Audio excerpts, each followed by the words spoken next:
Qazmaqlı quymağı məncə sevməyən yoxdur. Hər dəfə bu ətri hiss edəndə uşaqlıq yadıma düşür. O isti tavada bişən quymağın səsi, qoxusu sanki evin içində bayram havası. Amma gəlin etiraf edək, bu qədər yağlı yeməyi hər gün yesək, biraz vicdan əzabı çəkərik. Yenə də bəzən ləzzət üçün bütün diyeti pozmağa dəyər. Gəlin başlayaq. İsinmiş tavaya əvvəlcə kərə yağını əlavə edib əridirəm. Yağ tam əridikdə üzərinə un əlavə edirəm. Bu mərhələ çox vacibdir. Unu odda qovurmaq lazımdır. Qovurarkən mütəmadi qarışdırın, içində un yumruları qalmasın.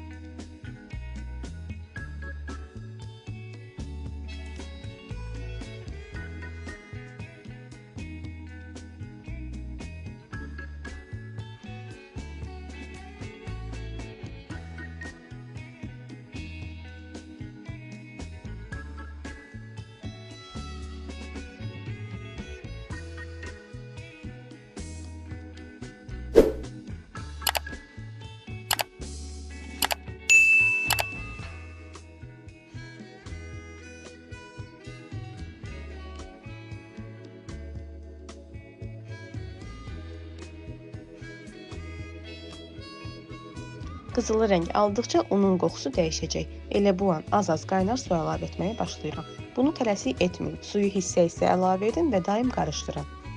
Əks halda un bərkiyib topa-topa ola bilər. Un suyu tam canına çəkənə qədər qarışdırmağa davam edirəm.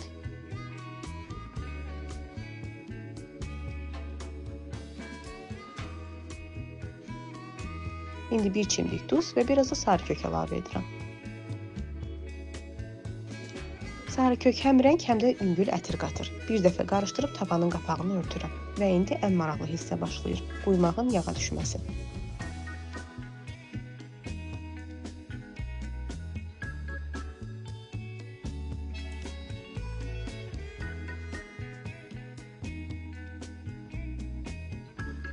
Odda təxminən 7-8 dəqiqə ərzində quymaq tədricən yağı buraxmağa başlayacaq.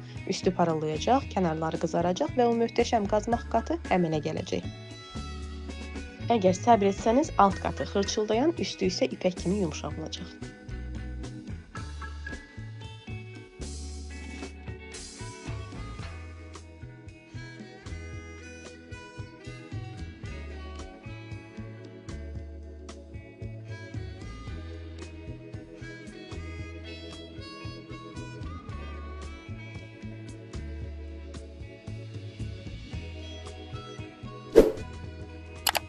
Tava səssiz-səmirsiz yağını buraxanda bilin ki, artıq hazırdır. Tavanın qapağını açanda o buxar, o kərə yağının qoxusu bütün evi bürüyür. Mən bu anı hər dəfə xüsusi zövqlə gözləyirəm.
Bu sadəcə un və yağdan ibarət bir yemək deyil. Bu evin, uşaqlığın, nənənin mətbəxinin qoxusudur.